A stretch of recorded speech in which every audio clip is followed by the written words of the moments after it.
The Principal Secretary in the Ministry of Sports, Culture and the Arts, Rio Ekai, has been hugely linked to the theft of over 80 million shillings from the National Olympics team budget.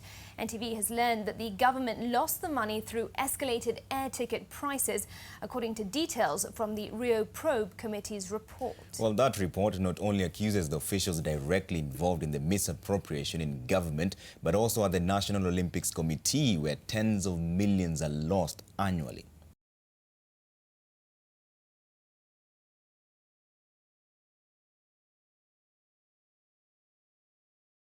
The Rio Olympics was a very successful Olympics for Kenya.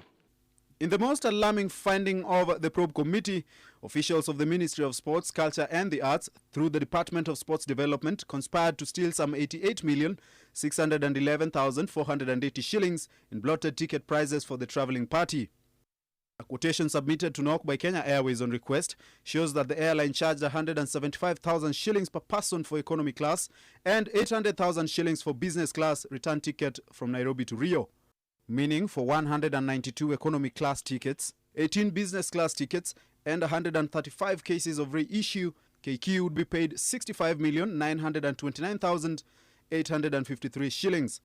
But in a calculated scheme, the ministry officials led by Principal Secretary Ambassador Rio Ekai ignored the Kenya Airways quotation and went on to sign a deal with an agency, Green Bay Tours and Travel, for the purchase of tickets.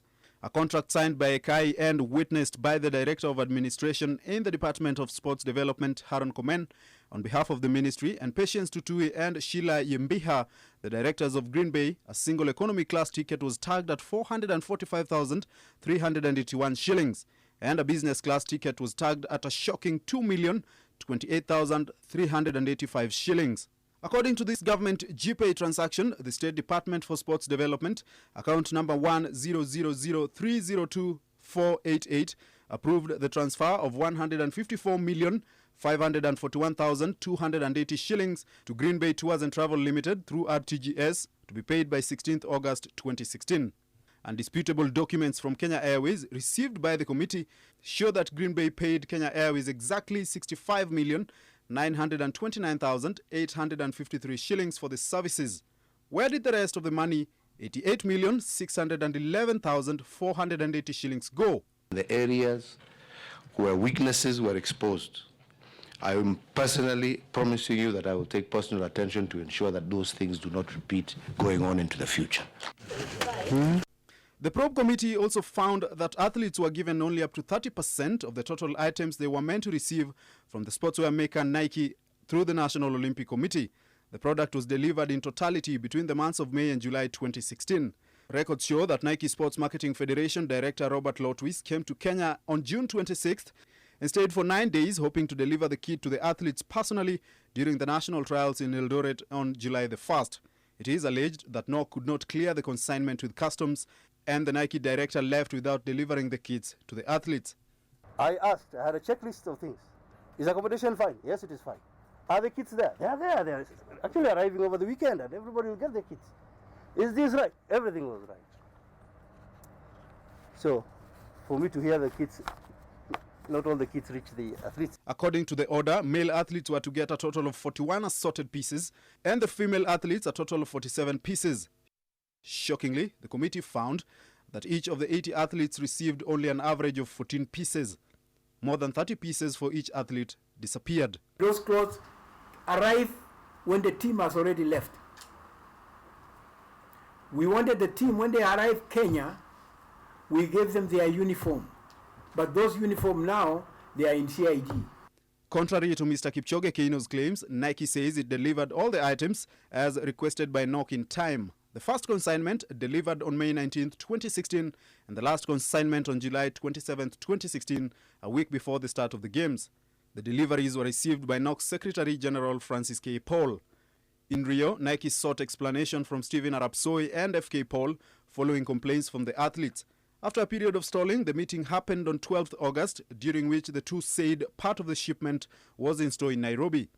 What were the kids doing in Nairobi when the athletes, for whom they were intended, had traveled to Rio for the Games? A raid at the NOC offices by DCI detectives on the 26th August recovered thousands of Nike apparel in the organization's store. Some more kits would be seized at the first Vice Chairman Bene Kumbo's apartment in Westlands 3 months after the games ended.